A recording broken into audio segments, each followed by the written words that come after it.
Pinaiimbestigahan ng Independent Commission for Infrastructure sa Office of the Ombudsman ang isang ghost project sa Bukawi, Bulacan. Nagkakahalaga raw yan ng 95 million pesos. At live mula sa Taguig, nasa frontline ng balitang yan, si Gerard de la Peña. Gerard, bakit ba pinasisilip niyang partikular na proyekto na yan at sino-sino daw ang sangkot?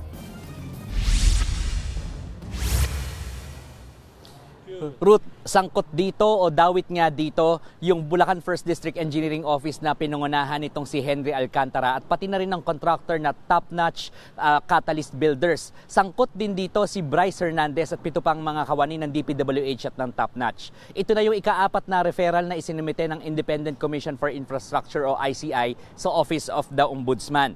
Ayon sa report ng Commission on Audit ay walang inaipatayong anumang instruktura sa Bukawi, Bulacan kung saan plinanong ipatayo ang 95 million pesos na halaga ng proyekto. Inirekomenda ng ICI sa Ombudsman na tingnan kung may paglabag ang mga ito sa Anti-Graft and Corrupt Practices Act, Malversation and Falsification sa ilalim ng Revised Penal Code at gayon din sa Government Procurement Reform Act.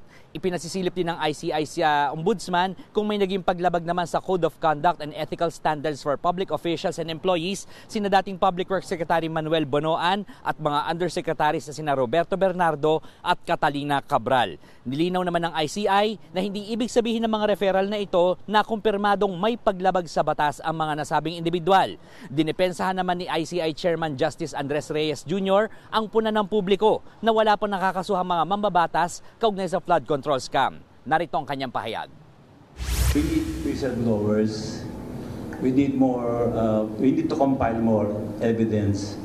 But right now, it's best that we recommend administrative liability on their part.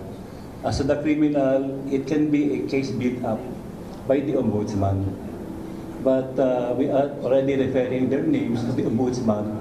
So that's a big achievement on our part.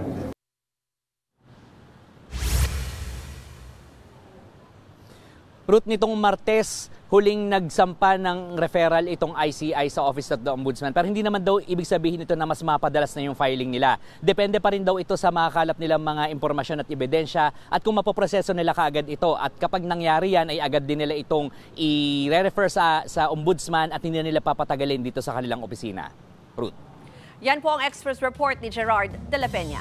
Mga kapatid, Ruth Cabalco, para sa mabilis na pasada ng mga balitang dapat niyong malaman, mag-follow at mag-subscribe sa social media pages ng News 5.